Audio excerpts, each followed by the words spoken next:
And we are live. Oh boy, there we go. This is normally behind the scenes, folks. He likes to find out: do I have hair out of place? Any ingrown hairs? Any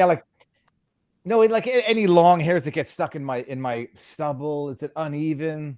Yeah. Look at this. This is what everybody wants to hear. The whole audience loves this, David. A white circle. What's over here? A white patch like a dog. I don't know. All right. How's everybody doing? Am I pixelated? Yes, you are. On my end. Yeah, I don't know if you are to the audience.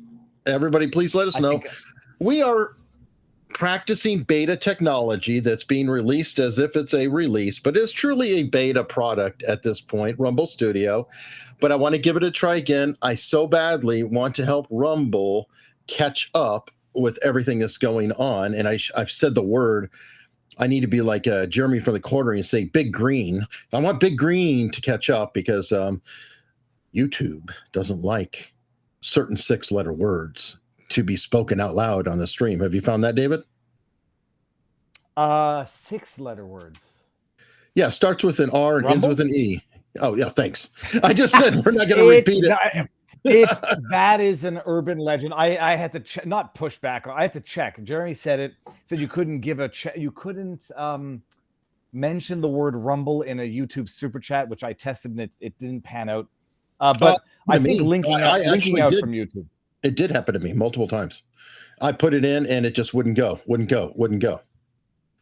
So I don't know. Maybe because you're a super channel. No, I don't. I never had. But I do know that linking out is something not that YouTube tends to like. Eric, I've been going down the rabbit hole. Not rabbit hole. What's the word? Doom scrolling on Twitter. Holy shit! It's. I'm gonna go fishing after we're done here, but drinking some carbonated water. Probably a very healthy idea. There's a lot. The lake is. I don't know. It's crazy. No, the lake. If I'll take a picture, it's filled with. It looks like sludge. It looks like green chocolate milk. So. Okay, so this is officially up on YouTube. Those of you who want to watch that, let me tweet this thing out. Yes, I'm kind of stalling because part of our software here is that they don't actually pre-schedule on YouTube. I don't know why, but it's been an interesting week, David. Not much since I've seen you last. Kind of slow news. No, let me see. I haven't talked to you since before an assassination attempt. There's a replacement. Whoa. Somebody. What assassination attempt? Oh well, that's okay, right. It's old news now, right? Well, the I say funny thing is I get to the RNC on Sunday. And I'm getting my credentials, and then they say, we had to redo the security protocol, given what happened yesterday. And there, I really pulled it off like deadpan. I said, "What happened yesterday?" And they're like, and I said, "Okay, I'm joking." But no, it's crazy. What's crazy is not if you live on Twitter, but Twitter has become it's just an outright website of propaganda, political propaganda, bots, and political war machine. It's insane to see how quickly these bot accounts in the BOUGHT sense, how quickly they mobilized. It's disheartening, and I would say disenfranchising, literally.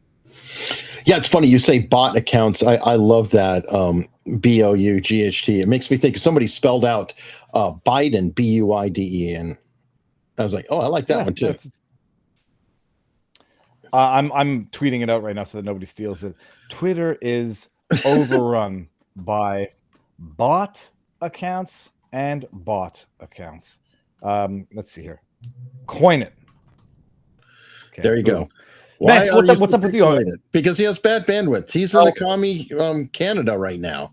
I'm in the Eastern Townships area and preparing to head back to Florida. So when I get back into the States, I just cross over the Vermont-New York border and bam. It's crazy. It's an internet thing. It's a local internet thing. I get better bandwidth on my cell phone from the kayak, but even then, people were saying it's pixelated. So I was going to do this on the kayak, but it's flipping hot out today. So I'll sit in this veranda here. Oh, who's in the house? Wait, don't bring him in yet. Joe, see if Joe talks right now. I think we'll be able to hear him. If Joe talks now, you'll hear me. Yeah. Yes, I do. Now I hear. Okay, that should be muted. Okay. Yep. I want to highlight that. So, hold on now. Did the chat just hear Joe? Joe, say something controversial. Not too controversial. Viva's a pretty average attorney. So. Oh, that's definitely not controversial. David likes to talk about more. I'm no longer an attorney. So did the chat just hear Joe? Because that's something that you need to give a warning to. Yes, people. I can hear Joe. Okay, fine. Okay, so, well, there. Thank you for letting me know. Another note. Yep. No, and you got to give him a warning so that scream at them too with mine. But okay, well, let's add him to the screen. Okay. I have to go to auto to do that, and now here we go. Now I'm big. This is a. We don't have any option when we use Rumble Studio. If we're using Rumble Studio, the host is gigantic unless there's 4 people. So if there's 3 people, the host is huge. But if there's 2 people, the revolutionary part about Rumble Studio is the Rumble Advertiser Center, which will revolutionize the way people who stream can advertise. You don't need to have an agent. It's amazing. They'll work these things out, and they need they'll need creators to nudge them. So go for it, Eric. Well, that's true. But I'm actually admiring Joe right now in front of his professional green screen. So Joe hits 100,000 subscribers, and now he's becoming this professional. Scaling it back. He's got the green screen. I want to see the effect behind you now. You should have like Butler Township in the background. I don't even know like how to put a green screen up here in Rumble Studio. Like I don't know how to put. Oh, you probably have to go to OBS and then put something there and then have a virtual camera. In StreamYard, I'm have like something here, but Professor Tom. This is from Locals. Viva, are you driving travels done in your vehicle? We put on 10,000 miles on the Bronco this summer. So I could bring up my Locals chat into here. Yes, I've seen all the chats. So that is a big part of Rumble Studio that I like. Is I'm seeing YouTube, Locals, Rumble. So how do I link this? I don't even know where I share this chat. Where I share this video up. Like, I don't even know where you're streaming. You're streaming just to Rumble, not to YouTube? No, it's on YouTube as well. If you can retweet, as a matter of fact. Everybody, please do that if you don't mind. Re-expost or whatever we want to call it now. It used to be standard fare, but no one does it anymore, really. But I think we should bring it back because we're scaling it back. That's what we're doing. Yeah, well, we're just trying to get the word. Where's Joe? Joe is on location during the summer. Where location? No, I don't mind saying during the summer. So my in-laws have like this house in the Catskills, and my wife my wife moves up here to sort of chill in the Catskills. So I'll spend like a few weeks up here. The rest, I always come up for Shabbos, but like I'll spend a few weeks at a time up here. So I'm doing that now. So did you know that Kill means body of water? That's why you have like the Catskills, the Platskills. No, I didn't know that. I'm trying to think of all. Yeah, because when you drive down, you'll notice all these places they have Kill at the end. Like Catskills is one. Really? Platskills I know is another one. I'm trying to think of all the skills. So Kill is a body of water. So that's where Joe is. Whose audio is making a probably mine. Yep, probably mine. Mute yourself for a second, Joe. It's definitely mine. I can tell you right now. Okay. Oh yeah, it's definitely Joe. Okay. Why is air conditioning on or something? So the Joe looks pissed. No, I don't know what you're talking about. I'm not pissed at all. The room I'm in has it's much more condensed and it just feels like I'm in a box. So like all audio here just sort of echoes. So that's what you hear is actually my computer whirring. And I don't know how to. I managed to sort of silence it using the background noise filter of StreamYard, but yeah, it's probably gonna be louder here in the video. Do you want me to mute when I'm not talking? Is that better for you? I don't. I mean, we'll see if the audience really screams about it. I could try to mute whenever I'm not talking, but yeah. So Joe is not on location in Pennsylvania. That's the. When I'm looking at the map of what. Oh, really? For news related stuff? Yeah, I'm going to be there August 1st with the witness that I interviewed with Lynn Westover, the sniper.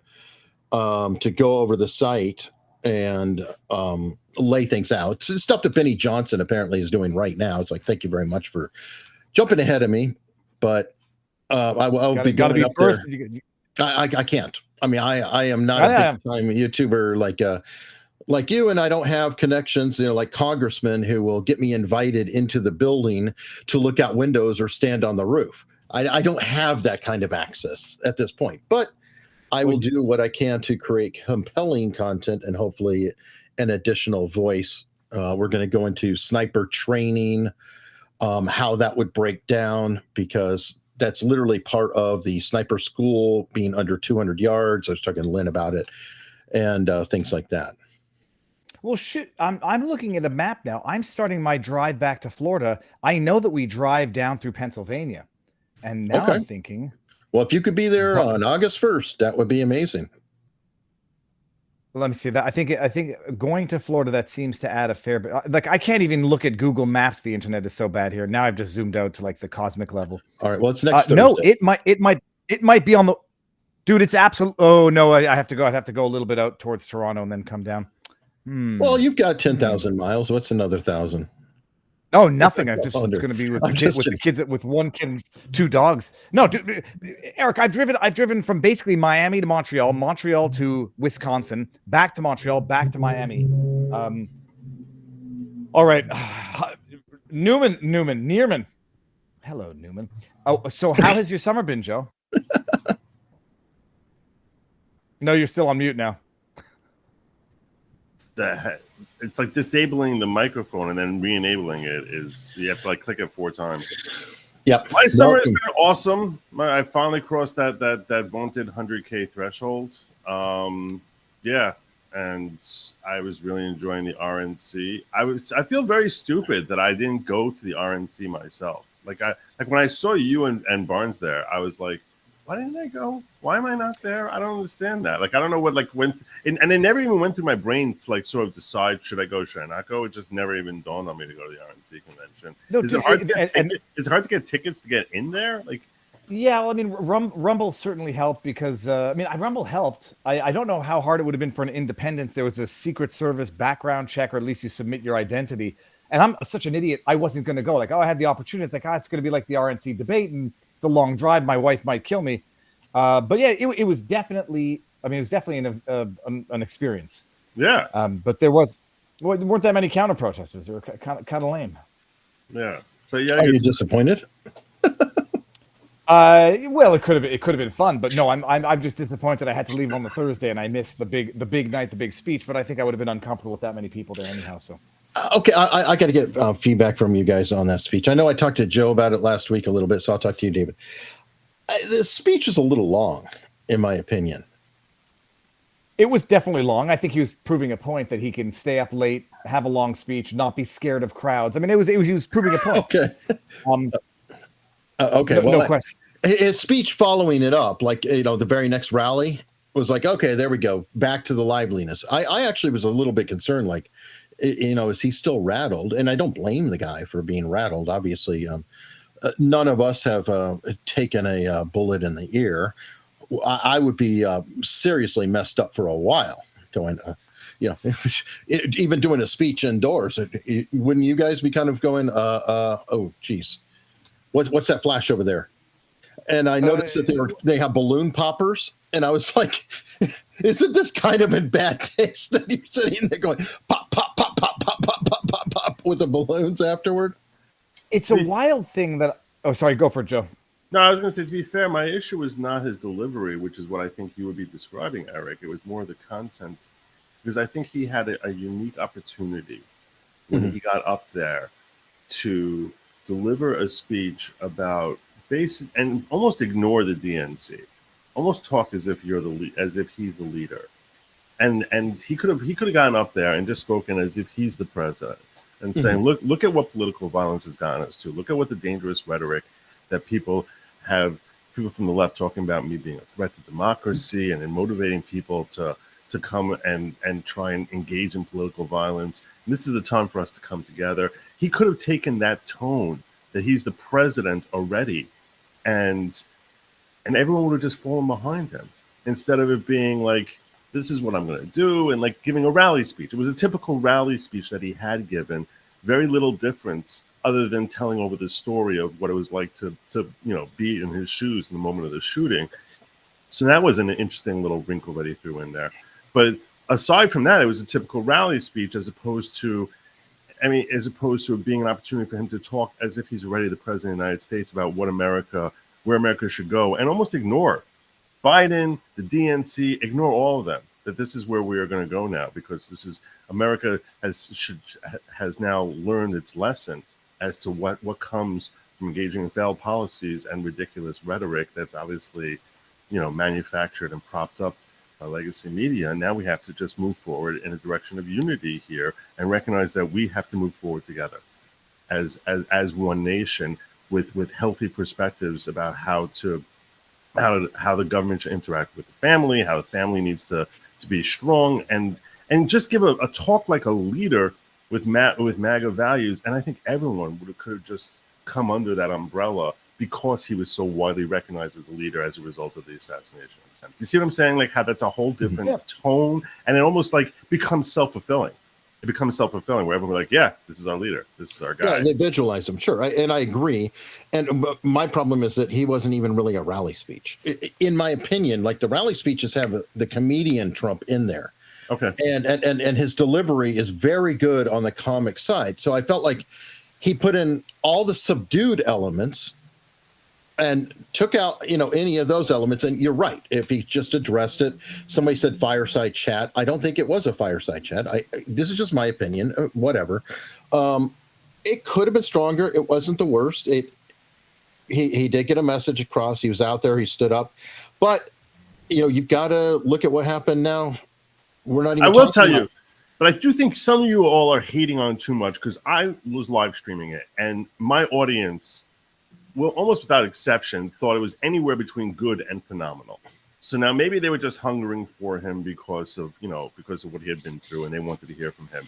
But some were calling it in the moment, many were calling it like his best speech, and universally people were like, that was a good speech. So to portray it as being a bad speech or whatever. I didn't say it was bad. I said it wasn't his best. No, and also you could have expected something like if I had drafted it, I know what I would have said. Like, there's so much that you could have leaned into in terms of like nearly dying for the service of your country. And he could have gotten into that more emotionally, could have had tears in the crowd, but he's not that type of person. It might be a little weird all of a sudden to see Trump cry or shed a tear on the podium. But bottom line, look, it's easy. Everybody's one way or another, people are going to criticize. People are going to say it was great. Hold on, that's my wife. I actually thought he was more. I thought he was very compelling in watching him react to everybody else's comments and speech. I think that if people were watching, his body language, his expressions, he looked like he deeply felt what was going on at the convention. I don't know if you saw that, Joe, but like when he walked in, you saw the emotion, and it wasn't a typical Trump thing. I mean, like you could see where, I'm not going to say he was almost in tears, but he was deeply affected. You could see deeply affected. He's moved. Yes, definitely. And then he would kind of harden his look a little bit to be back to Trump, but then he'd be moved. And I thought that those were really very good, compelling moments. If people were watching, because it showed a humility we're not used to seeing. It showed humanity we're not used to seeing. Both. What we're used to seeing is sort of the Trump facade that we get from him all the time, and the Trump facade can be very engaging. I don't mean to say that he comes across as plastic. He comes across as being genuine with the way he talks, but at the same time, it does seem to be an element that there is this facade. And you're right, it was very humanizing, and perhaps that's why a lot of people from the left are starting to fall in line with the idea of this is a guy I can get behind, because he's been much more humanized than ever before in the last 8 years. But I knew it was going to happen. I mean, that Biden dropout, I knew that was coming. Mark and I from AUS, we've been talking about it for over a year. The only thing we got wrong was we said Gavin Newsom. And my personal opinion, and I'd love to run it by you guys, there were 2 releases on that Sunday.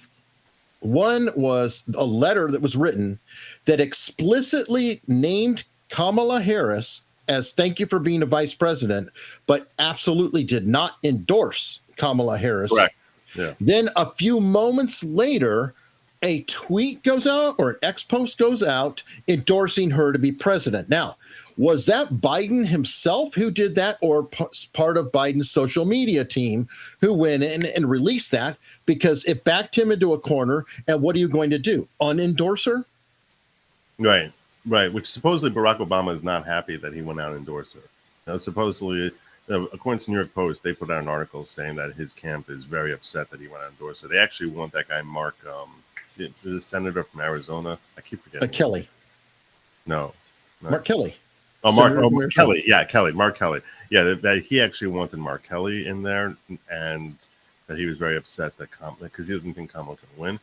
But I picked up on that right away. I tweeted out right away that he did not give her endorsement. He thanked her, which is almost like specifically not endorsing her, because that would be where I thank her and think she'll be a phenomenal president when she wins. Yeah, it would be part of it. It's because he's supposed to be saying, I am dropping out. Here is your path forward. Yeah. And when he gave his speech this week about why he stepped out, he was similarly cryptic, where he was like, it's past the torch. The people in my party think it's time that I step aside, and it's like what he essentially was saying was everyone is demanding I step down. It's not, I don't think I have a problem with my age or my health, but everyone is demanding I step down. And so it's like, why now? Why now? They've been demanding it for like the last 3 weeks. Why? What happened now? And there's no answer for that. And a lot of people are speculating that Hakeem Jeffries and Chuck Schumer were threatening. They were going to 25th Amendment him and get him out of office now if he didn't step down from the race. And so he had no choice. But that he basically was strong-armed by the Democrats. Eric, we made the same prediction. I just predicted it was going to be Gavin Newsom as well, and I thought they'd be fighting Kamala Harris because I thought it's so disgusting and insincere to see everybody rally behind Kamala Harris on cue, despite the fact that this is nothing but a Soviet-style coup. Like, they got no choice. Everyone get in line. Say it again? You mean the coronation? No, this is a coronation. It really is a coronation. There's no primary here. It is just literally, boom, boom, boom. Here. Okay, we move forward. But not just that. Democracy. Well, my revelation also was that they've coronated or anointed Kamala by disenfranchising 14 million primary voters who voted for Joe, but they basically coronated her president without 2015 Joe, so that they get to bypass appointing a new VP, which would be a problem given who controls the House and the Senate, or the I think it's the House and the Senate. But they're like she's de facto president now because Joe Biden is not what's the word AWOL. And it's like, it's just so disgusting and insincere. Everyone who said she's an idiot, she's incompetent for years. And now just get in line. Biden, Obama, Michelle just had that. Have you seen the ad or that video of Kamala? Hi, It's so disgusting. I want to see it now. I'm going to pull it up. It's a video. Share your screen here, but I've got it for today. It's a phone call. She's walking along, like RFK when he gets calls from Trump, holding the phone on speakerphone while, leaking information from a president. Right. Nice, it's classy things like that. Only this time it's for an ad. But the reason I think it wasn't Newsom. Here it is. I think Newsom didn't want it now. Newsom has been charting his career path for decades to the White House. And I think that he's like, first and foremost, he wouldn't want to have a short election campaign where it's like 3.5 months to actually go out there and get the nation to know who he is. Because you and I and our audience likely know who he is. But most people who are not following politics on a day-by-day basis perhaps don't know Gavin Newsom. So now he has to introduce himself. And he's also running up against a guy who right now is the hottest commodity that we've seen in decades. Joe, after the assassination attempts. Hold on. Let's see. Have a look at this. It's about as natural as saccharine, is my expression. Nice. Oh, do you play it or I play it? Oh, it's on my screen. I'm an idiot. Hold on. Okay, boom. Watch this. Kamala. Hello. Hi. Hey there. Oh, hi. You're both together. Oh, it's good to hear. She's you on both. speaker and putting the phone to her I can't ear. have this phone call without saying to my girl Kamala, I Is it am on speaker? proud of you. This is going to be historic. We called to say Michelle and I couldn't be prouder to endorse you. It just took a do week. It everything took a we week. can to get you through this election and into the Oval Office. Oh my goodness. Michelle, Brock, this means so much to me. I am looking forward to doing this with the two of you, Doug and I both, and getting out there, being on the road. But most of all, I Look at just that. want to tell you Body that language. the words you have spoken and the friendship that you have given over all these years mean more than I can express. Friendship. So thank It's like, you both. I think they hate each other. So much. And, Yeah. And we're going to have some fun with this too, aren't we? It's so disgustingly disingenuous and insincere. I've got my tinfoil hat doom pill, black pill theory. Oh my! Wow. What the Look at heck this. is going on there? Invasion. Everyone's in everyone. I feel like I'm the only one who's not in a dungeon basement now. you guys are in the same room on the bottom. That's awesome. Yeah, that is true. It's a continuous green screen from New York to Texas. You're muted, guys. No, they're on mute. Yeah, they are. Yeah, you got to unmute yourselves. Or enable the microphone 27 times. So we should be unmuted now. Awesome. Yes. Welcome, Kurt. Welcome, Nate. Hi. What's going on, guys? Well, we're just talking about, Nate's vice president, Kamala, and her endorsement from his former president, Obama, and the sincerity of it all. But I want to go back and talk a little bit more about the Gavin Newsom thing on that and see your thoughts, because I was having hesitation at the last minute and talking to Mark on the side about Gavin only on one front. Traditionally, Republicans' number two is the front runner next round. So by that, in 2000, John McCain lost to George W. Bush. In 2008, John McCain became front runner, was the candidate. In 2008, Mitt Romney lost to John McCain. In 2012, Mitt Romney became the front runner again. Now, Democrats, typically number two is the first loser, and they're done. So is it possible that Gavin Newsom said, I don't think there's enough time for me to pull this off, and if I don't make it this round, I'm done. I'm old news. The Democrats will never support me. What are all of your thoughts? It was an incredibly tight time frame, which might be part of the calculation inherently in the first place. The Democrats have been talking about a virtual conference to get the nominee and are still going forward with that plan in the first week of August. So you had 2 weeks to try to put together a campaign. So you had two problems. First was the financial, because all the money raised for Biden-Harris could be inherited by Harris. And if someone else wanted to run, they'd have to get the money from somewhere. And the other problem was practical, because the Biden-Harris campaign had ground operations in every single state because it's the Biden-Harris campaign, whereas someone like Newsom doesn't. So you'd have to somehow get your operations running and the financials, at least commitments, done in the time frame allowed. It's very, very tight. So it's not surprising to me that they bailed out, because if they had done something to try to bring an issue now and failed, I think you're right that they'd be basically done.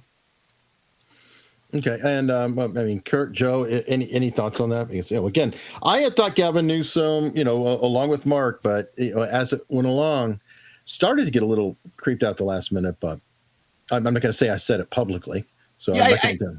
I also think your analysis maybe there's one huge difference, is because those front runners they lost, and those people eventually became the nominee. Here, Biden dropped out before he lost. So let's say Biden would have ran and lost, then you can make the argument that the person who was a front runner, the second, number two at that point in time. But I think here it's a unprecedented situation. So, and I think it's a natural thing where if you're the president and you drop out, then the vice president will probably take the reins. But I agree. But then why is it every time the topic came up, and I'm not talking about from the right, I'm talking about just mainstream news, why was Kamala always like down the list? It was like a bunch of other names for the Kamala every time. Or am I wrong about that? No, I think you're right. Yeah.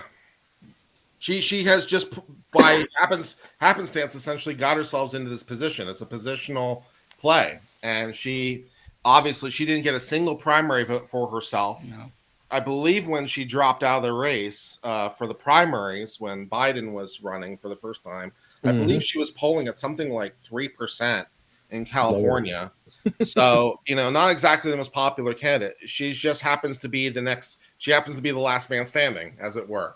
Biden steps down, and she becomes the default by proxy. So perhaps failing upwards, but she's there. Let's face it. If she was a white dude who was as cringe and as unlikable, they would have run right past her. But I think the Democrats ended up, ironically, being held captive to their own DEI objective of putting in a black woman as vice president. So now when you have the president being forced to step aside from running for re-election, if they were going to bypass her, anyone who would step into that shoes would likely lose a significant percentage of the vote from black females, which Democrat Party is very dependent on, and potentially alienating other woke folks who feel like, why you're not giving a black woman her first chance at being president, even though she's not black, she's an Indian, but they change on that every day. So it's ironic that because she was chosen to be vice president because of her intersectionality, and then once the president couldn't move forward, they couldn't get away from her because of that very same intersectionality. So, I mean, if you're Newsom, you know that people are gonna be mad at you. There's a certain percentage of your own party gonna be mad at you that you now pushed aside the black woman from being the candidate. Yeah, and you're going up against a guy who's uber popular right now because they just tried blowing his head off. Yeah, So, however, I mean, what a brilliant move. I mean, I did see it coming, but still, that's old news, Joe. What are you talking about? We don't even know if he was hit in the ear. Ask Christopher Wray. I mean, it was a brilliant change of topic. Nobody's talking about it anymore. It's all Kamala all the time. Yes, there's investigations going. Obviously, people on the right are talking about Trump, but they gave the media permission to start building up Princess Diana Part 2 and rewriting every bit of history that's already out there on the record. No, she was not the czar, never the border czar. Oh, it's a bullshit. Well, what do you mean? And meanwhile, there's all the clips. It's like, oh, wait a minute. No, she never donated to a group that wanted to, or encouraged donations to a group that wanted to defund the police. Absolutely not. And all these things. So you kind of have to step back and give some credit, I feel, to the maneuver, because we are talking a lot about this. We did talk about the assassination attempt. I do plan to go to Butler, but it's kind of hard to only talk about that because you have to talk about Biden. You have to talk about Kamala. You have to talk about what's going on. So overnight, the Democrats have been re-energized. Well, I want to say, I think sometimes we all live in our bubble, and our bubble is a conservative bubble. Our bubble is we kind of see things from this perspective, but I think sometimes we fail to realize there's the other half of the country who thinks the exact opposite, who thinks, and only thing they need is somebody to get behind. And if you think about it, this is everything they've ever wanted. I don't want to say DEI, but you have a black candidate who's also Asian, who also is this, who's also that, right? Checks all those boxes. They get somebody who checks like 5 boxes in one go, right? First ever female, first ever this. She was the vice president, that type of thing. And I think that galvanizes that side to say we're we can win. And that's why I think you see all of the and obviously she was the czar, she was the border czar, she was all this, but now it's rewriting history, right? Rewriting history to change the narrative, so pretend that we don't even see or know or remember all this stuff. So I expect this race is going to be close because now you have the standard bearer. This is everything that we find disgusting in politics and disgusting in the social sphere is what she is putting forward. She is like, this is me. I am this. I am the full DEI, everything, black woman, everything that the Democrats stand for. I am that. So now, and I think that's a powerful message, because Trump, on the opposite, is everything that most of us stand for. You know, the stronger borders, tough crime policies, you know, less government. That's what we all want. So those are the two opposing figures that we have. Nate, I got to push back on one thing you said. She absolutely is a DEI hire. And why I will say that is because Joe Biden described her as such. As soon as Joe Biden went along with Clyburn and he said, I will pick a black female. He explicitly said, I will pick a black female. That means that he was no longer going by qualifications or anything else. The only qualifications he put out was, I will pick a black female. So I'm not saying she's DEI. Joe Biden is saying she's DEI. Well, I think you're mistaken. I think you're factually mistaken. As I recall, he specifically said that about the Supreme Court justice. He did not say that as vice president. That's first and foremost. And second of all, let me look it up. And second of all, he said the black woman was about the justice, but that doesn't. I think the point is that he has a DEI hiring perspective, and that confirms it. So. Okay, that's fine. But here's the thing. If you're the GOP, I think Mike Johnson said we should not be trying to minimize her as a DEI hire, and I wholly agree with him on this particular element.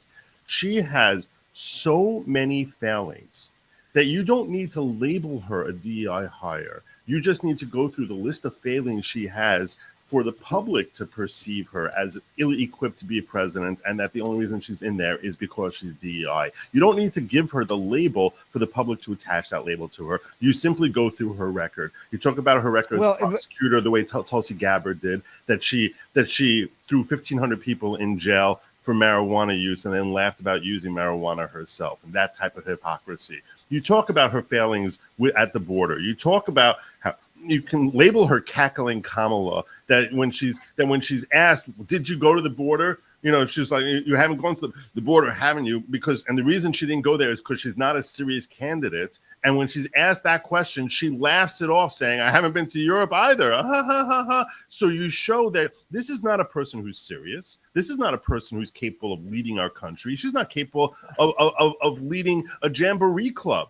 I mean, I wouldn't trust her with 12 kids. So you tell me she's going to be the next president of the United States? And it sounds like a joke. And then people will themselves attach that DEI hire label to her and recognize that she's only there because of her intersectionality. Without the GOP, because here's the problem. If you label her that, all of a sudden now you're giving them a talking point. The talking point is, oh, they're trying to say DEI hire because they're racist, they're misogynist, whatever. Don't give them that talking point. Don't mention that she's a woman. Don't mention her race. Just talk about how completely useless and ineffectual and cringy she is in everything that she does. You know what, Joe? When she wants to talk about sending other people's children off to fight a proxy war, I'll highlight the fact that she has no children of her own. When she That's fine.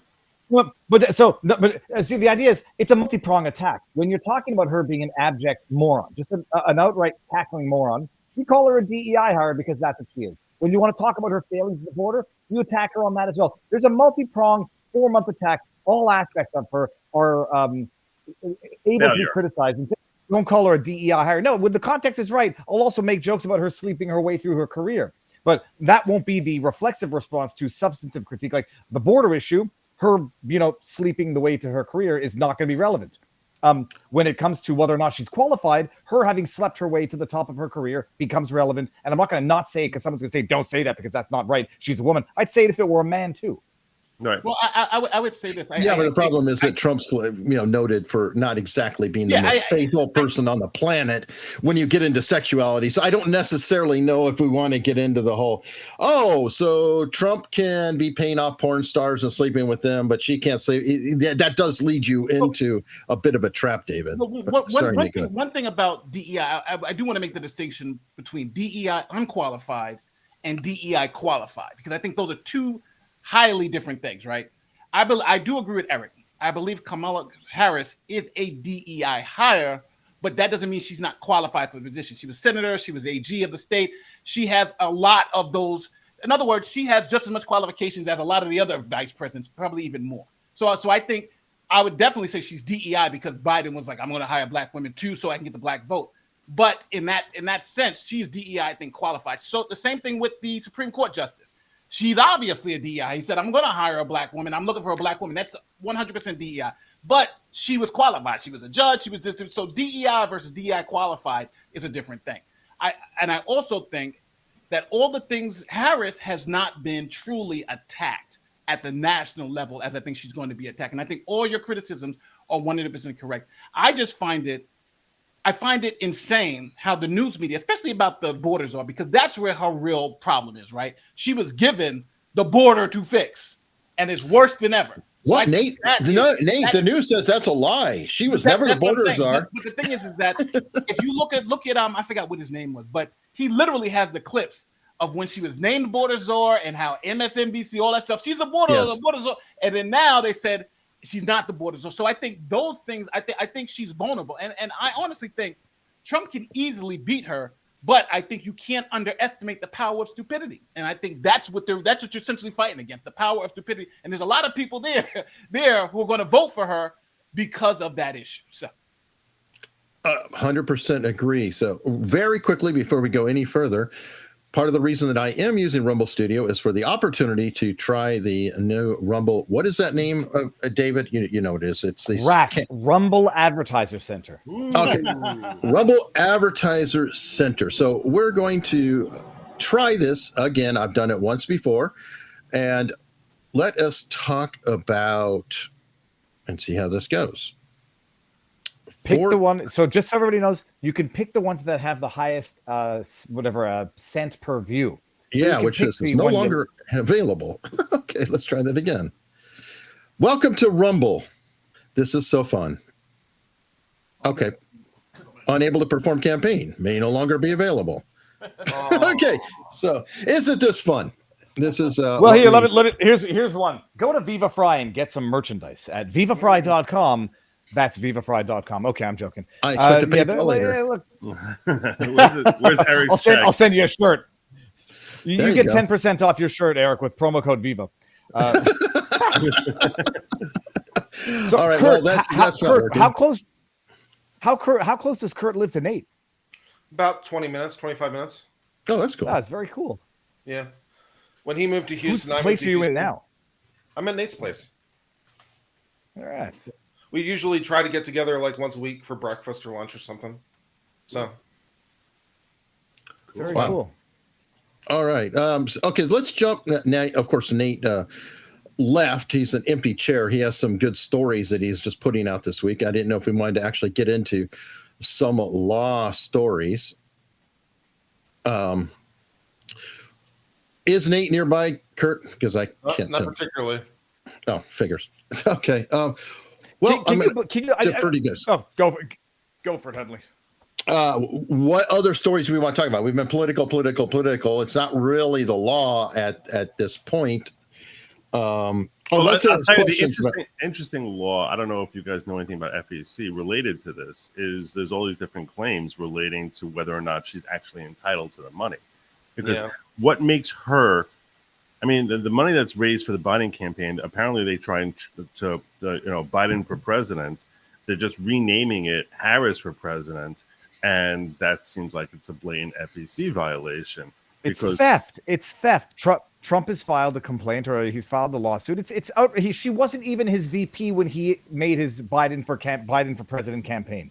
Yeah, because he could have named a different vice president as his running mate for his second term. You're not obligated to take the same vice president. So in no way is she more attached to that money than Gavin Newsom or anyone else who they could have renamed it for. Everyone said that they had to save the money. They had to pass the torch over to Kamala. But I'm not sure that that's actually accurate, because in what way is she more attached to that money than Gavin Newsom? Simply just because she's second chair today doesn't mean she has any relationship to the second Biden administration. I agree. Post-convention, yes. Pre-convention, no.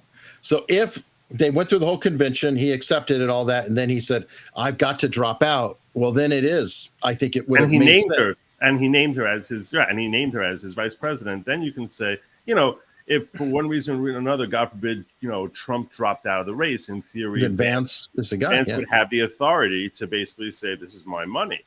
But at this stage, that the DNC convention has not been held. He's not been officially named. He's he was going to be the presumptive nominee, and he hadn't named anyone as his second chair for the second term. I don't understand the legal basis to argue that she is entitled to it, or that they have authority to just rewrite it. And if you could just fill in the blank, why is it only Kamala Harris's name that can be written in there? Well, that's this question here too. Can he just transfer to the DNC? I don't think so. I think they can do that. But the question is whether or not then they could transfer back to Kamala, and I'm not sure they can do that. They can't go the other way around.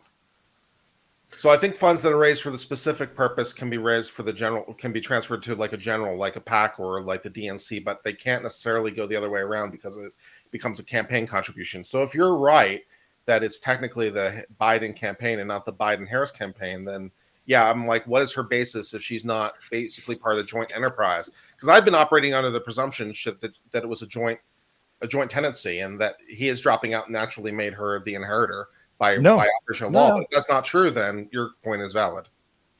Yeah, I don't think it is true, Kurt, until the convention, because even until the convention, Biden isn't the nominee. This is also true. So it's kind of like anything can happen. For example, God forbid, what if Trump didn't make it to the RNC? Then we would have Nikki Haley as the nominee, most likely, because she was the only other Republican candidate. She had delegates. There was no other candidate on the board. So technically speaking, if for whatever reason he didn't make it, well, why wouldn't it? Because she'd have the delegates. She didn't have enough delegates. Yeah, she only had so many delegates. It would have been an open convention, so they'd have to fight it out in a panic situation, which would have been horrific. Oh, absolutely horrific. But maybe she didn't have enough. But the odds are probably in her favor, because they're also the other ones dropped out officially, Joe. So she was the only person who actually. I'm not sure that technically matters one way or another, because when it's an open convention, it can be literally anyone. It doesn't even have to be anyone who up to that moment has been part of the campaign. Technically, it can be anybody. It could be just some random person who they nominate if it's an open convention. Yeah. So. But Obama last week said it was going to be an open convention, and now they're going to. It's just, I think I got to just like. That's why did he say it, or they? That was he said, that was Mark Halperin. No. He said in his response, we're going to get someone good at the convention. Okay, but that doesn't. That's such a vague comment, David. Technically, he could say, "Yeah, that's true. It's Kamala. I just told you." I mean, I think technically it is an open convention, but also a majority of delegates have already said they're going to vote for her, so it's kind of moot. Yeah, she's supposedly, she's locked it up. And now, I mean, Obama was the last endorsement to fall. Pelosi went in, Schumer went in. I think Jeffries went in pretty quickly. Jeffries, I think, stalled a little bit. Obama was the one lingering out there. And then Gavin Newsom did it. Whitmer did it. So it was like the competition just endorsed her. Who's left? Yeah, nobody really.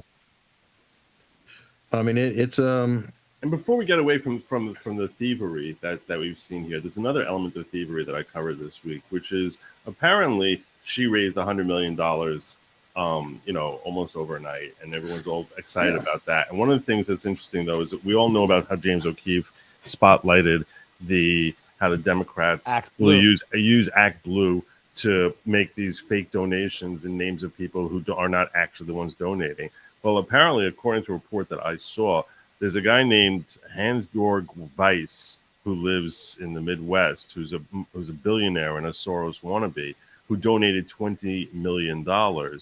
And allegedly, instead of him actually donating it, it came from 400,000 different voters, different people and it was broken into payments of between $1 and $100. And they look at how fast they were able to do that. What computer program do they have? There must be some computer program which is automatically doing. You can't make 400,000 donations. You can't break $20 million that fast. I have a theory about this. Okay. Yeah. If you remember the headlines since the debate, all of the top donors were saying, "No more money for Joe. No more money. You're done. We're not giving you any money." And that's part of the reason that I think they forced him out. But the money was still there. It was ready to go. You just pull the trigger. So as soon as they went to Kamala, they just pulled the trigger. I'm sure that all of that was aligned up ahead of time. All you had to do was just change the destination. I'm being serious. I mean, these guys are professionals, Joe. They donate money all the time. That's all they do is donate money. They're operators. So it doesn't take that much to say, okay, hold it. Don't make that payment to Joe that we were going to do. Oh, okay, now we're going to make it to the Harris campaign. So wait, you're saying... And that's why overnight it was so much, because it was all being held up. You're not talking about 1 day. You're talking about a couple weeks worth of donations or a few weeks worth of donations since the debate that was kind of just gummed up, ready to go, in my opinion. So you're saying it all went into Biden for president, and then Biden for president got changed over to Harris for president? No, I'm saying that they were going to give to Biden. They were never going to give to Trump. They were going to give their Democrat donation people. They were going to give to the candidate who was Biden, but they're pissed off at Biden. So and explicitly, headline after headline after headline, we will not be donating to Joe Biden. We will not be donating to Joe Biden. So that money, but the money's still there. They still want a Democrat president. As soon as somebody swapped into the chair, I'm just saying they released the funds. But that's not what I'm really addressing. What I'm really addressing is how they were able to so rapidly break it in. You're saying that the money was just being held back like by a dam because of it was already broken up too. I believe it's already broken up. It doesn't take, but a minor change. Kurt, you're a master in databases. What kind of query would it be to say, okay, change the destination from A to B on a data output? It's a pretty easy SQL command, right? To just simply change one thing to another thing, no big deal, right? Yeah, I'm being serious. It's amazing how they're so well set up that they have hundreds of thousands of names that they're able to use, and just throw in for that name giving $1, this name giving. I agree, but you think they haven't been collecting those names for years just to pull the trigger at the right point? How is there not an investigation into this at this point? What I'm saying is it happened so fast. How is there not an investigation into the corruption that's happening here? Well, first of all, there's not going to be an investigation because the beneficiaries of the corruption are not going to investigate themselves. But Trump is suing. I think he's filed I don't know if it's an FEC complaint. I don't know how it works.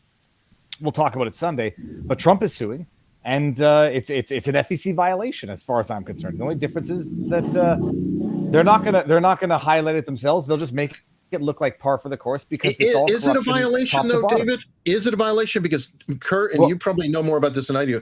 Don't they have in certain unions or certain things like an employer can donate on behalf of all the some of these shenanigans I've seen before where okay, I'm an employer and I'm donating $100 for every employee I have, and then you put it there's it's really shady in my opinion, but I don't know if it's illegal.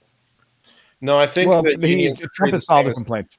Yeah, I think if donations to the candidate, I think are restricted by corporations have a limit, and unions are treated like corporations. So there's a limit for them and a limit for individual donors to the campaign. Donations to the DNC or donations to a super PAC would be unlimited. But yeah, there's limitations when it comes to the actual campaign. And this is Act Blue. So, okay, that's a good question. So okay, Act Blue, is that now a super PAC? And then they slip it back and then say, oh, but we're donating on behalf of blah, blah, blah, blah, and just making it look like something else. And again, I don't know. I admit it seems shady, but is it illegal? Illegal and unethical aren't always the same thing. So the way from my understanding, from Citizens United, the way the super PACs work is that if you're giving to the campaign that's under federal law, you can only give but so much, based on both company and individual. But what Citizens United said is that if we get together and create our own corporation, and then we want to support, let's say, Trump, and we can spend as much, how much, and we can take it as much as we want, as long as we are not directed by the campaign. Yeah, so we can't have nothing to do with the campaign. They can't tell us we want to run this ad or whatever. We have to be totally separate. But in that case, I can do whatever because it's my money. So that's what Citizens United stands for. Regular people can spend how much of their own money supporting a candidate as they want, as long as they have no coordination with the candidate directly, or their campaign. And I also don't think you can just borrow someone's name without their permission just because they've given donations in the past. You can't just be like, this is given on behalf of this person without them giving some sort of approval when it's actually to the campaign. Yeah, but when they donate, are they signing a typical terms of service software agreement? God only what I'm talking about. When they sign up, we may use your name or whatever. I mean, I would want to look into all of that because I have a feeling that it's very dirty, nasty, and sleazy, but not necessarily illegal. But both sides have the super, because the super PACs, most people hear about dark money, you're essentially talking about super PACs, where if I give to a super PAC, they don't have to tell you I'm giving the super PAC money. But if I give to the campaign, it's listed on the federal registry, you gave to this campaign. Like even with the shooter, he gave $15 to a campaign, but he gave it to the campaign. That's why we were able to see it. But if you're giving to a super PAC, it's dark money. You don't know where that money came from unless they tell you. I think like Netflix just gave $7 million to a super PAC for Harris. It's like, oh, well, that's a lot of dark money. And the Republican, I think that the Trump super PAC is like $300 million in the bank. So, there's dark money on both sides. I'm not going to pretend that it's perfect. Edwin Jones says, Eric, you don't get it. What don't I get? There's dirty money. Ooh. Oh yeah. Okay. Yeah, but I would definitely be curious anytime money is going to or coming from the campaign. Right, and that's where things get really regulated. So as long as it's to a super PAC, to or from a super PAC, to or from a 501c4, to or from an individual, I think you're fine. Once you get to or from the campaign, then you're under FEC regulations. And so I'd be curious, one, are these actually donations to the campaign, the Biden campaign, as opposed to the Harris campaign? Number two is like, are these actually individuals? Or are we just borrowing people's names? There's all kinds of regulations on this, but I'm sure people have thought this through. So, I'm still going to stand by it and say that I have a bad feeling that it's gross, dirty, but not necessarily illegal. I mean, there's a little bit of wiggle room in there. Welcome to politics. Yeah, and welcome to unprecedented times. I mean, honestly, we've got. The last person to drop out was Lyndon Baines Johnson in 1968. The last assassination attempt was 1981, which, I had to look back on it. Reagan was barely president for 2 months and 10 days. Yeah. When he was shot. The amazing thing is during those congressional hearings, the disgusting Democrats are like framing it as an AR-15 gun control issue, while also simultaneously invoking the Reagan issue, which I think was a handgun. I do. You know what though? I do actually like the questions. I think you even posted. AOC asked a totally legit question of, wait a minute, the most popular rifle sold in America, and that is a fact, the most popular rifle in America is AR-15. And if its effective range is between 400 and 600 yards, very comfortably, why in the hell would you not have that particular area as part of the perimeter? That was a fantastic question. Unlikely source, but great question. That was a great question, but the whole stupidity is that why wasn't it in the security perimeter? The point is the security perimeter is not what they unilaterally and arbitrarily delineate. It's the risk area that is the security perimeter. So the point is they basically, if you look at the graph, deliberately cut out from the security perimeter an objective risk, and there's only one reason why they would do it. Well, but then they had agents in the building though too, right? There was agents in the building with the shoot on the. None of this makes sense. It's like, really, there were Secret Service agents in the lobby while the shooter. What are they protecting the shooter? Like, none of that made any sense. There was some a really interesting post that came out. Like, and if you listen to the testimony, I've listened to some of it, not all of them. It's hours and hours and hours of it, but some interesting things came out. The ERU team, which was the locals, where they had snipers, were inside of the building with a window overlooking the roof, right? Now, more has come out because one of them had taken a picture of a suspicious person and left to go find the person. And now, here's the interesting part. I'm seeing a tweet thread about it today. There were 3 of them who were going to be in there. One of them didn't show up that day. He was off. They don't know why, whatever happened. Second guy took the picture of it and said, hey, let me go see if I can find this person, leaving one person alone. The guy who went looking for the suspicious person forgot his badge or left it or whatever the hell. And then the third guy went down to go let him in. So there's some insane, questionable behavior. The question, too, is why not questionable. It was supposed to be It's unquestionable. By the way, I'm going to duck out after this because the internet is flashing on and off. It's unquestionable They tried to kill Donald Trump through passive allowing of risks to reach their target. Period. Full stop. Nothing to it. The Pennsylvania State Police and the ESU, it seems that they were allegedly doing their job to some extent, but this was Secret Service beginning to end. Okay, somebody said the badge didn't work. Okay, I'm sorry, badge didn't work. Something was up with the badge, and the other guy went down there. And then there was a question, why were they inside? Some were claiming because, it was a hot day, and, why not be in the AC? There's questions on that. It seems like everybody's trying to figure out, is this malice or incompetence? And I don't know. I tend to believe the government is incompetent, and I think this exposes more of their incompetence. I don't know about, malice. You got to show me more for malice, but I think this is a high level of incompetence, and that's why I think the head of the Secret Service had to go, because this shows their level of ineptitude. Here's the problem. You know who replaced her?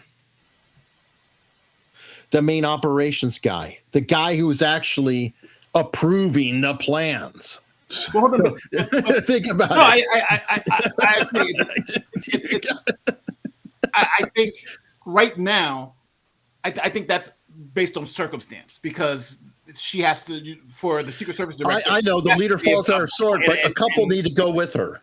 Yeah, I'm not saying, I'm thinking they all should leave, but I'm saying right now you got to have somebody still running it, and until the Senate approves the next person he's appointed, then what you going to do? You got to have somebody running it, and if the whole top is incompetent, then you just don't. Do you not have anybody running it until the Senate approves the next person? It's like, what? I mean, can you appoint somebody? The Senate appointed.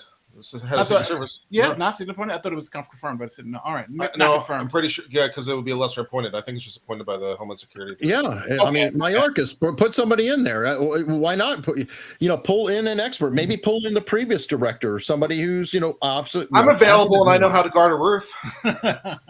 Well, so is most of the population, apparently, except for those there. Qualified, so I got that going for me. Well, unless you're law enforcement. So you're not law enforcement, so maybe. I'm sorry. I can't help it. Does that make me more qualified or less qualified? I don't know, but Nate can't be. He's law enforcement. That's true. Did you guys talk about the Democrat from Texas who? No, dude, you took off. I'm like, I'm going to pitch it to Nate. He's going to tell us a story, and he walks off. Okay. So Joe, you'll love this, I think. Yeah. So in Texas, there's a guy who used to work at the White House for the Biden administration. He was a liaison to the White House, and he actually worked for the Justice Department and their public integrity unit. Stamping out corrupt politicians and corruption in public life. So he's running for county commissioner down here in Texas, and he went on TV and showed a whole bunch of posts from Facebook that showed that these were racist posts. So he was saying that he was being that there was a racist attack against him, and there were so many people. There were so many racist posts about him being Indian, and he needs to go back to his country and all this other stuff. So he's running against a Republican who is a true red Trump Republican, MAGA Republican. So he said him and his supporters are racist. So the Republicans went to the DA's office and was like, "Yo, you have these people making these threats and these harassments to the Democrat. Can you guys investigate this, because this seems to be illegal?" The Texas Rangers and everybody investigated it, and they sent subpoenas to Facebook, Google, and all these other places. Subpoenas come back. He used the picture. He used the picture that he used for the fake thing had the fake account had some metadata in it. They were able to trace back the metadata to the Democratic candidate. Come to find out. So what they found, based on the subpoenas, they found his Texas driver's license, bank account, credit card, all his personal information attached to this fake account. So he was arrested for impersonating a Trump voter and making racist hate. He was, what was it for hate? Yeah, the same thing. Fake hate crime. Yeah. He made a no. His arrest was for hate crimes against himself. Nice.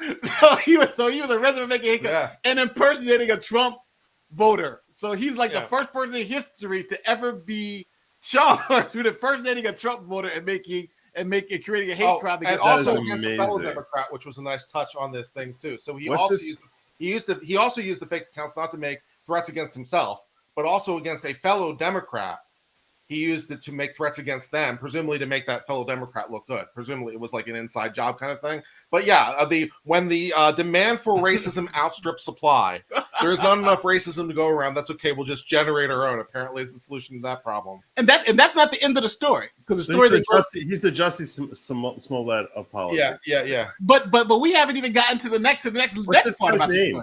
What's this guy's name? His name is Patel. If you Google Patel, Fort Bend County. I'll get Cash Patel, and that's not the right one. No. Just look at if you go to my YouTube channel, it's the newest video. You'll see it. Okay, fine. So, but that's not even the end of the story. Oh yeah. So he's arrested. What was the last name of the account? Because it had some Scallywag. Yeah, the last name of the account was Scallywag. Antonio Scallywag. Can you just not make it so obvious on the label? Call yourself Jones or Smith or something. He called himself Scallywag. I mean, come on. But we haven't even gotten to the best part. So he's arrested for the hate crime against himself, impersonating a Trump supporter. This clown then goes and impersonates the judge in his case on Facebook. And they catch him for that. And they're like, yo, you're now impersonating the stupid judge. So now they're investigating him for impersonating the judge on the case. So it's all crazy. But, wow. But how does this keep happening? Like, all right, I understand. So he literally not only pulled a juicy against the Trump voters, he then pulled a juicy against the judge. So yeah. It's a crazy story. And the thing that's got me about it is that nobody's reporting it. It's like nobody's reporting. I haven't heard about it. Yeah, exactly. That's why my video has got, and it's crazy because I was just telling Uncivil. So that video got 400,000 views in one day. YouTube last night demonetized it. That video has no cursing. It just tells that story. YouTube literally demonetized it for no reason. So and now I've looked back. They started demonetizing all of my videos talking about like left wing, like the left wing stuff. Like my Mr. Beast video demonetized. So I don't know what's going on, but there is nothing wrong. Even matter of fact, I sent it to my my YouTube partner. She's like, I don't see anything wrong with this video. They literally but obviously. It's got attachments to the White House. So I don't know if it's a conspiracy or whatever, but that video now, and the great part about it is even though it's still demonetized, it's still getting monster views because people are sharing it, trying to say, hey, listen, nobody's reporting on this, but this is something that happened. Which is sad. By the way, those hoaxes are not that unusual. I interviewed Dr. Will Riley, who wrote the book, Hate Crime Hoax. And there are a ton of these supposed hoaxes. Remember the noose from the garage door? Yes. That's one, which, by the way, that, quote, noose had been there for like multiple drivers for multiple years. It's to pull on the door, and they made a big hay out of it and others. Now, I will point out, though, that it's not always coming from the normal operators like the Juicies. There is a trend that there are some cops who have done that kind of thing too, like Starbucks cops writing death to PIGs, and it turns out that it was a cop doing that. So there have been a couple going the other direction. So I always want to be fair and say that it has happened in unusual ways we don't necessarily expect, but the vast majority are ridiculous. One of my favorites was the hate crime of a black, I think it was either fraternity or sorority. Somebody had put dog poop in a bag in front of it.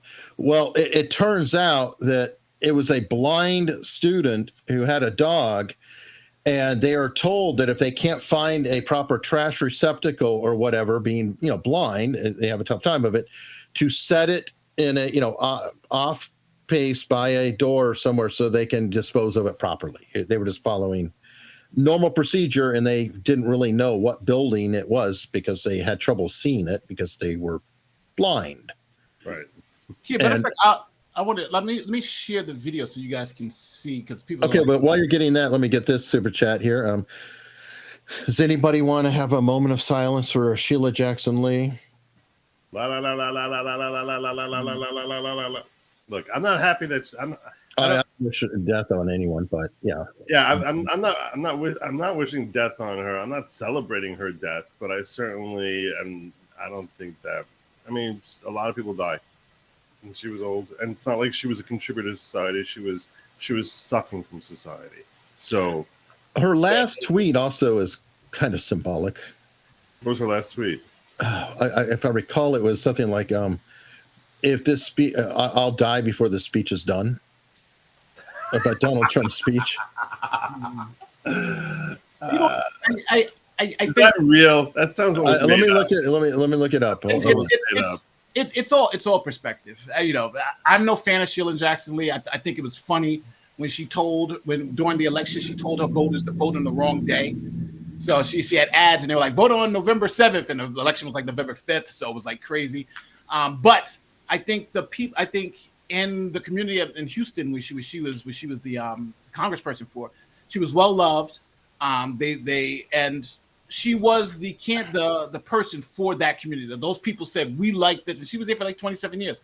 So I think, no, love them or hate them, it's like she was working for those constituents, and that's what they wanted. And I feel sorry for her family, and I thank her for her service, even though I disagree with everything she said. And I would say that for any Republican or Democrat, I don't like Al Sharpton, but I can't deny that there is like half the country loves the guy, and I think it's also shows you how divided we are, because when Trump got shot, look what Destiny was saying, right? He didn't care about that stuff, and I think at some point we have to, there's got to be some civility here, and again, I don't agree with anything Sheila Jackson Lee was saying, but I do I feel for her family, and RIP. You know what I'm saying? I'll ask you this. And you want to compare it to the Destiny thing. So first and foremost, Destiny was not talking about even Trump. Destiny was celebrating the death of a supporter of Trump, which is a weird thing. Worse. Which is crazy. Yeah. That's what made it insane. That's what made it. I mean, you don't even know this guy's name, but he's a supporter of Trump. So I want him dead. That's insane. That's first and foremost. Second of all, what I'd say is this. I think that she actually made America a worse place. Now, I'm not going out here and celebrating her death, because I think that's déclassé. But I don't think that, like, I can treat it as a non-event and say I don't need to spend a moment mourning her death. Of course not. Or offering up 2 seconds of silence on her behalf, because I think that she was a leech on society and made society a worse place. So I'm not sitting here saying, yay, she's dead, F her. I'm not saying that at all. I don't think that at all. I just think to myself, like, she's gone. All right, let's see who comes next down the pipeline. I guess if it's for everybody, like, if it's a congressperson and they pass away, a moment of silence, period, makes sense. Doesn't matter who they are. They're serving, they're voted in, respect their constituency. I'm okay with that. Yeah, that's what I'm saying, and I agree. And I agree with you what you said, Joe. I don't think I'm not cheering her death, or even but I just feel like just put it in the perspective that it is. You know what I'm saying? Well, I'll miss the cowboy hat. Oh, well, we know we can't. But as long as we're talking about members of Congress who are not going to be there for very long, Mr. Menendez of the Senate from the great state of New Jersey, has indicated that he's going to resign. That guy is so incredibly super duper guilty. Menendez was convicted of 13 counts? He's a Bond villain. Felonies. I mean, no, but the facts against it are outrageous. So Menendez is a senator from New Jersey. He was convicted of accepting bribes and also for being a foreign agent for the country of Egypt while being a sitting senator. And my personal favorite detail about this story, because it's just so ridiculous, when they go to his house and do a search, they find the bribe money like stuffed into his shoes and stuffed into like the pockets of like suits and stuff that he just happens to have around. So it's like, where is the bribes? It's like, it's right here. Here are the bribes. No. It gets one step better though. It gets one step better. Not only that, he kept the bribe money in the bribe envelope. Yeah. So the bribe envelope had the fingerprints of the person who gave him the bribe because it was on the envelope. God. He kept the envelope in his house from the bribes that traced him to the person who gave the bribes. That's my personal favorite detail. Well, Kurt, he went to the Fonnie Willis School. Really, he's just collecting cash. I mean, that's normal behavior. $400,000 in cash with the gold bars. Sure. Hey, gold spins everywhere, Kurt. Yeah. Hey, he's so incredibly guilty. I have to cover. This is his second trial, though. Remember, the Obama administration. The Obama administration. Oh, what the hell is that balloon? The balloons. When you do the peace sign, it gives you the balloons. What? Well, for on a Mac, I think it's one of my hand gestures got the balloons. Oh, it was on your Mac. Oh, it must be your camera. Or the Mac, because when you do like some hand gestures, I'm on a Mac, dude. I'm not I don't know. kidding. That's why it came up though. But it's like a hand gesture you do, it comes up. But but my name is. This is the second time because I remember under the Obama administration, he was prosecuted but found not guilty for the same thing, for taking bribes. And I think now again under Biden, the same thing. I believe it was mistrial, not a not guilty the first time around. Was it mistrial? I thought it was a few found not guilty. Well, maybe. Either way, he's unbelievably guilty, and he's going to jail for the rest of his life because he's 70. I disagree. He is not a crook. He's not a crook. Yeah. You voted for him, Joe? No. Oh, and then also just for the extra level of chutzpah, which is just nice, his date of resignation just so happens to align with a payday for the Senate. So just to get that last paycheck, he chose his date of resignation so he gets his last paycheck. Nice. What a hero. Nice. Hey guys, I need to jump in though. I realized Rumble Studio has yet another failure. Oh dear. Well, you've seen that I've been putting up these locals tips and I think maybe Rumble rants. Apparently, it doesn't show anything for YouTube. So I have YouTube super chats, and I've got to go through these guys, and I do apologize. I actually have something I have to do in 9 minutes, so I'm going to go prepare for that meeting. So if anything, listen, thanks again for having us, Eric. You read through the super chats. It's always good seeing you, Joe. And we are going to holler at you guys a little later, all right? Oh, later, all right. See you. Thanks, guys. All right, so here we go. Joe, and let's see. This one's for you. Hey, Joe, get a blanket and place it on the wall behind your rig to help dampen the reverb of your voice. That's from Justin Wright. But I don't think it's just this one wall. I think I got 4 walls that are basically, it's kind of like a prison cell in here. Do you have a desk in front of you? I do. One thing I'd recommend is you can't really see it here, but get a gamer mouse pad.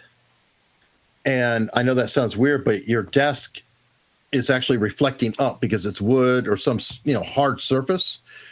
They have gamer mouse pads that covers the entire surface like a mouse pad, and that helps deaden those reflections. Especially you're talking about my lighting. You're talking about my lighting issues. No. Your lighting issues. You don't have a lighting issue. It's a sound issue. In terms of deadening sound. Oh, okay. Killing reflections. But no, you said reflections, you meant reverberations. That's why I was confused. Well, sound reflections. It's also called reflections. Is it really? I don't know that it is. Is it? We'll look up the grammar later, but sound reflection. Yeah, I feel bad. I miss wishing you a happy birthday. Wasn't it like on July 8th? Yeah. Did everyone here in the chat wish him a happy birthday? Guys, guy's 54 years old.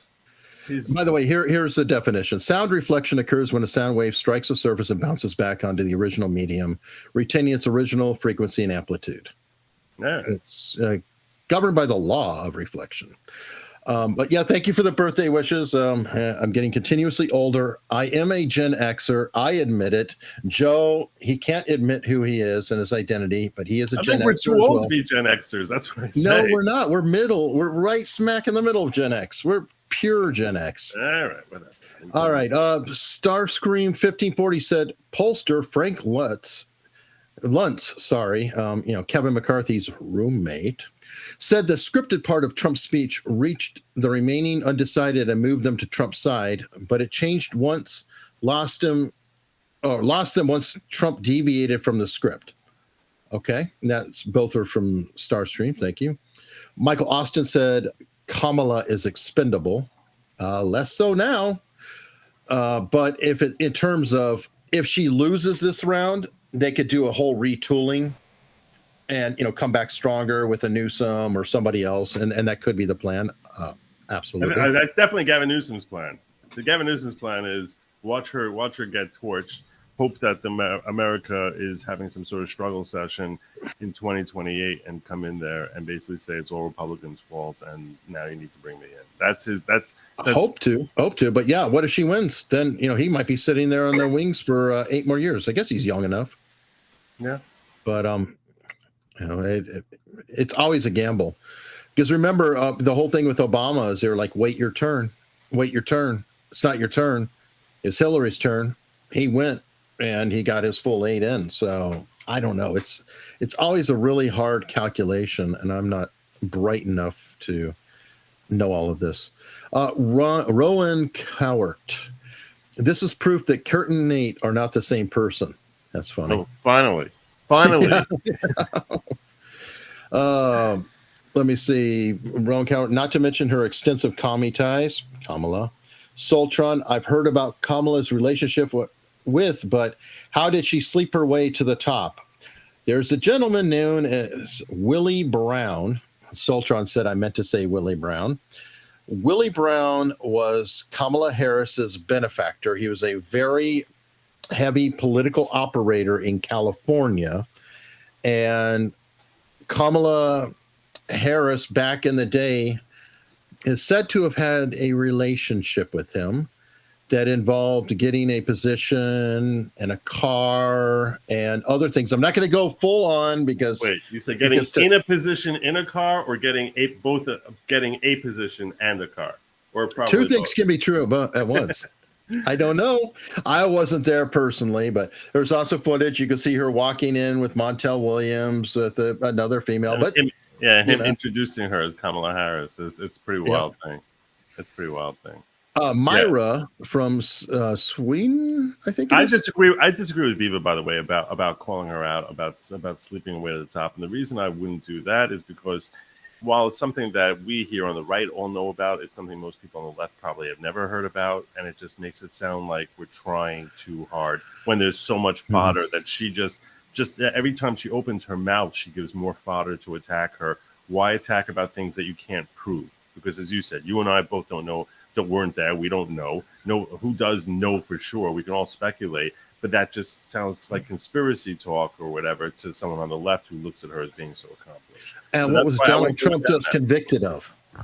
I mean, it doesn't. It's like it does. Kind of fall back to his grab him by a blank and things of that sort. That, well, yes, that's all baked in. It still doesn't help because you've got a pot calling kettle black situation potentially.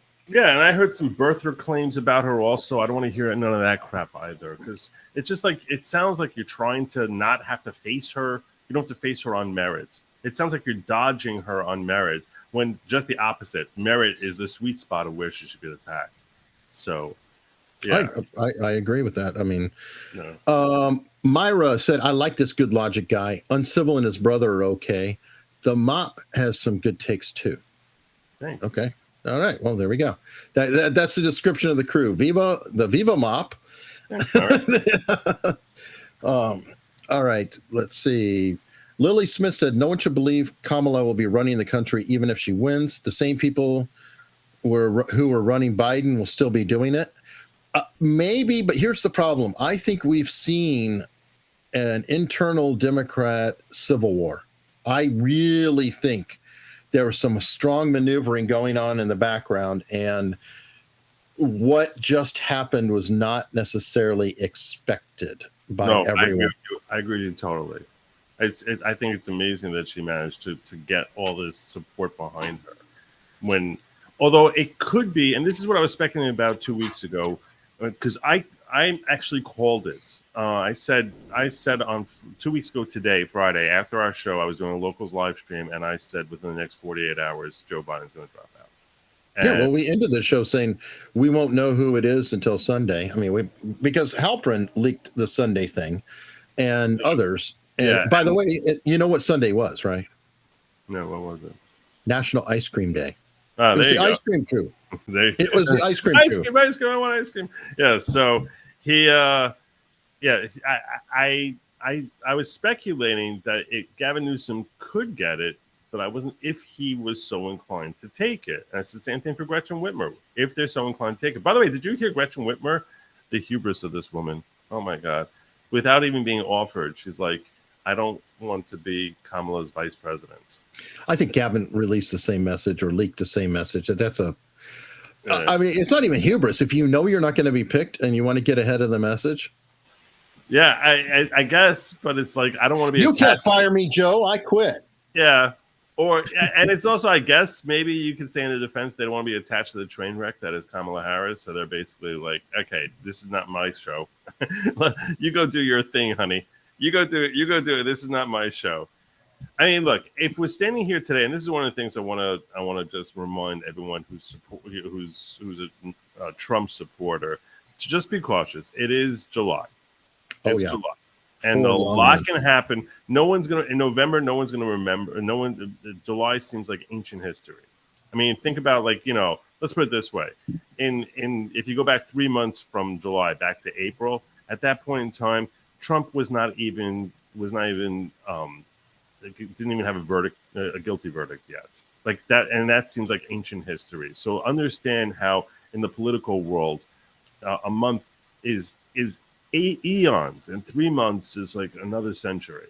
So you sort of need to be cautious as far as assuming that this is all wrapped up. We need to keep pushing forward as if it's a neck and neck race, and that this is something that needs to be delivered and brought home, because this is a long way from being over.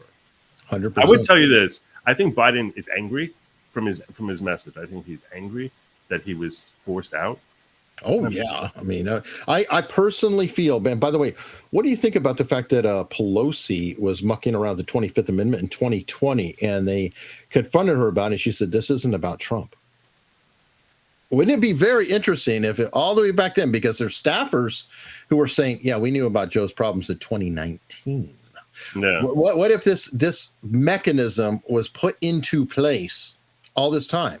Because there are strategists in the Democratic when she Party. says it's not about Trump, she's a liar all the time anyway. So, I mean, do you believe anything that woman has ever said?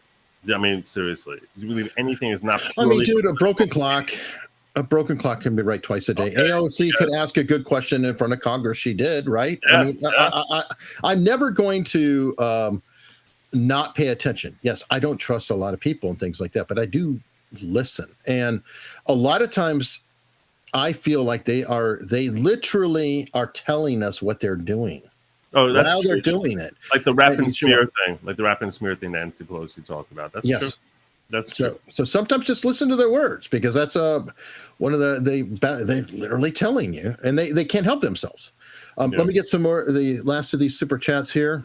But I just want to mention before you get onto that, just really quick, a fascinating thing is, if Biden is angry and resentful about this, you know what he could do to scuttle the Democrats, to punish them for what they did to him in October? Pardon Hunter, just to get everyone angry at Democrats. If he's going to have to. Yeah, and he's definitely going to do it. But if he announces publicly in October that he's pardoning Hunter, oh my God, that'll just sort of ratchet up anger against the Democrats, that they're all self-involved and only look out for themselves. I mean, the only reason he wouldn't is because he would worry that it's tarnishing his legacy, and that I think he's delusional enough to believe that he has a legacy, that people think that he was a good president.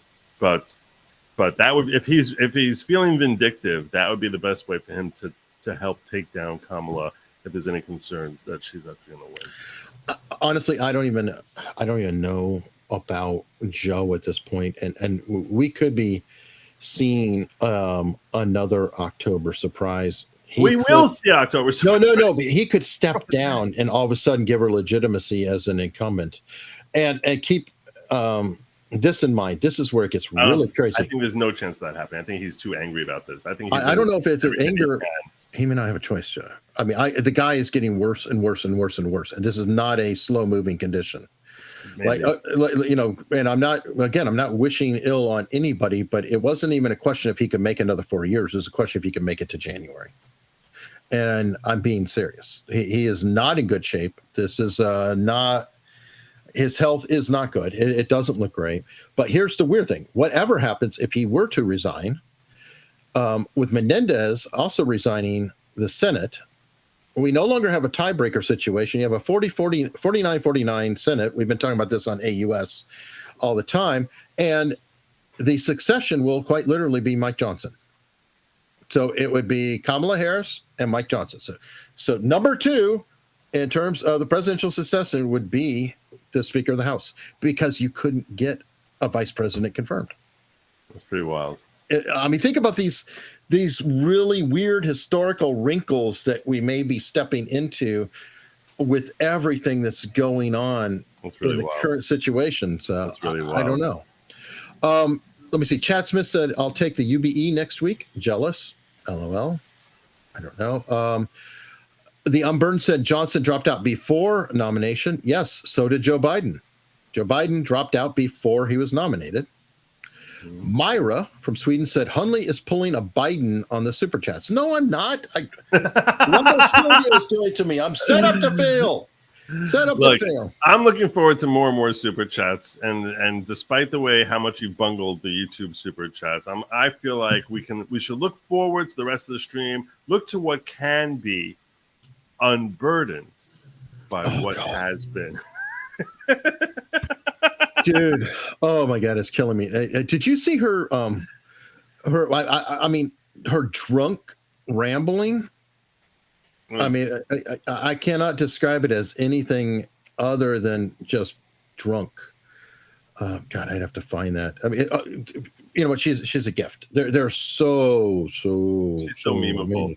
And I will remind you all, 4 years ago, I'll tell you right now, the summer of 2020, some of the greatest and into the fall, some of the greatest memes I ever saw. I'm so looking forward to meme season. This is meme season. There's going to be some phenomenal memes. I remember there was a channel that I saw got built on just posting different memes and sharing like top 10 memes of the week. This is the best time to follow politics. Well, it just her unburdened. I mean, there's a 4-minute supercut of it.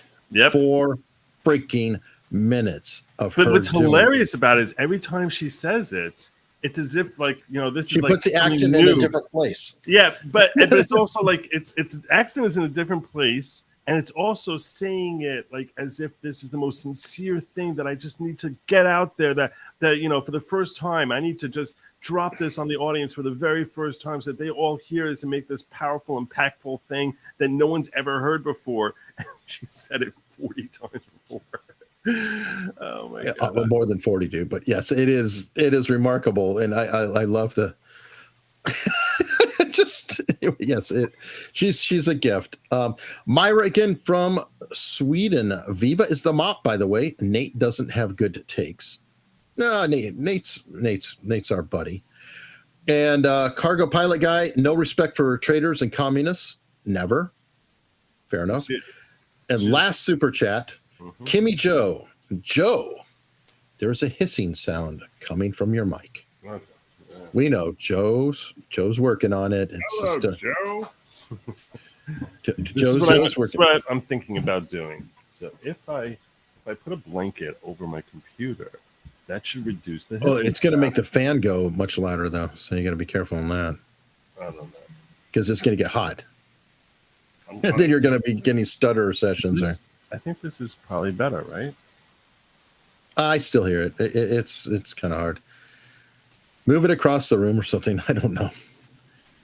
You know what? Maybe I could move the computer outside this room. I never thought about that. But I have my cords. No, some of my cords are not going to be long enough. Well, you could get new cords. I mean, you're not do it today, but yeah, you can. All right. Entry required. Joe, being born in Astoria, New York, AOC's district, and having lived in Elizabethtown, New Jersey, my property and absentee residence is in Vermont, quite close to where Treat Williams lived. I have felt disfranchised for a long time. Okay. Yeah.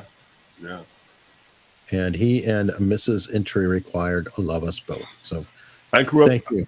I grew up in Flushing. That's where I spent the first 30, 35 years of my life. So. All right. Well, folks, I have a show later today with my partner, Mark. It's Freeform Friday. We're going to be talking about this like crazy. A lot more research. Like on Tuesday, we broke who could be the mastermind behind the assassination attempt. I don't know if you heard that one. Yeah. No. I encourage everyone to check out Tuesday's episode if you haven't yet. Not who you think. And let's just say it's not a Democrat. It's somebody who is a very well-known Trump hater, somebody who has been associated with many other scandals in the past, I'll give you a hint. Somebody you shouldn't go quail hunting with. But wow, really?